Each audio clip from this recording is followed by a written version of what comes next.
Cancer Healer Center, a new beginning. उत्तर प्रदेशात गंगा एक्सप्रेसच्या हवाई पट्टीवर राफेल, जगवार आणि मिराज सारख्या लढाऊ विमानांचं टेक ऑफ आणि लँडिंग ड्रिल. आपत्कालीन परिस्थितीत एक्सप्रेसवेची व्यवहार्यता तपासली.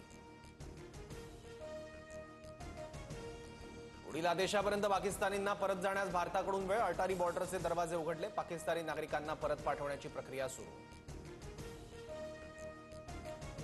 पहलगाम हल्ल्यानंतर 3000 जण पोलिसांच्या ताब्यात. कसून चौकशी सुरू. 10 वर्षापूर्वी दगडफेकीत सहभागी असलेल्या तरुणांचीही चौकशी.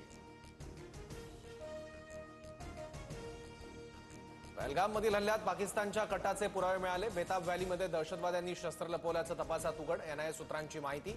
एनआयएकडून पहलगाम हल्ल्याचा प्राथमिक तपास अहवाल तयार.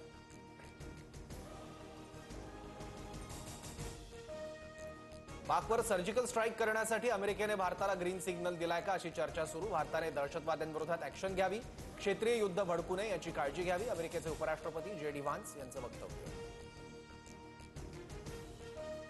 पाकिस्तानचं दहशतवादाला खतपाणी. पाकिस्तानला एक भूतकाळ. देशाला खूप त्रास सहन करावा लागला. एका वृत्तवाहिनीला दिलेल्या मुलाखतीत बिलावल भुट्टोंचं वक्तव्य.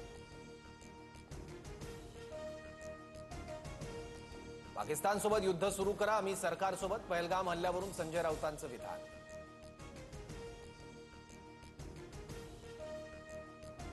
दहशतवाद्यांना गोळ्या घातल्या पाहिजेत. संपूर्ण देश सरकारच्या सोबत. पहलगाम हल्ल्यावर जरांगे पाटलांची प्रतिक्रिया.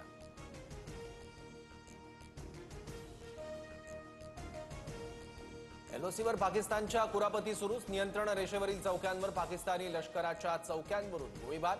भारतीय लष्कराकडूनही चोख प्रत्युत्तर. भारत आणि पाकिस्तानमधील तणावाच्या पार्श्वभूमीवर भारत आणि अमेरिकेत 1100 कोटींचा संरक्षण करार. भारताच्या सागरी सुरक्षेची क्षमता आणखी वाढणार.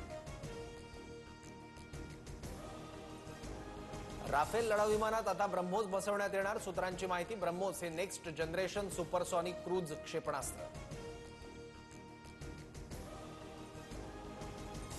शेतकरी कर्जमाफीचं आश्वासन मी दिलं नाही. कर्जमाफीचं आश्वासन कुणी दिलं? शेतकरी कर्जमाफीच्या प्रश्नावर अजित पवारांचा पत्रकारांनाच प्रश्न. पूजा खेडकरची दिल्ली क्राईम ब्रांचकडून चौकशी सुरू. मी सहकार्याला तयार. नाव बदलल्याचा आरोप पूर्णपणे चुकीचा. पूजा खेडकरची प्रतिक्रिया. महाराष्ट्र गुजरातसह 14 राज्यात उष्णतेची लाट धडकणार. मुंबई आणि उपनगरांमध्ये तापमानात 2 ते 3 अंशांनी कमी होण्याची शक्यता. तर उन्हाच्या तीव्रतेमुळे तलावातील मासे मृत झाल्याचा अंदाज.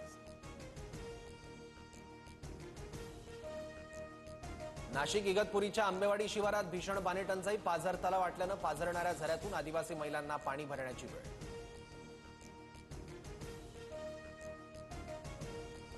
राज्यभरात पुढील 4 दिवस हलक्या ते मध्यम पावसाची शक्यता. राजस्थानच्या पूर्व भागात वाऱ्याची चक्रीय स्थिती निर्माण. आयपीएलमध्ये आज गुजरात विरुद्ध हैदराबादची लढत. स्पर्धेतील आव्हान राखण्यासाठी हैदराबादला विजय आवश्यक. तर टॉप 4 मधील स्थान टिकवण्यासाठी गुजरात मैदानात उतरणार.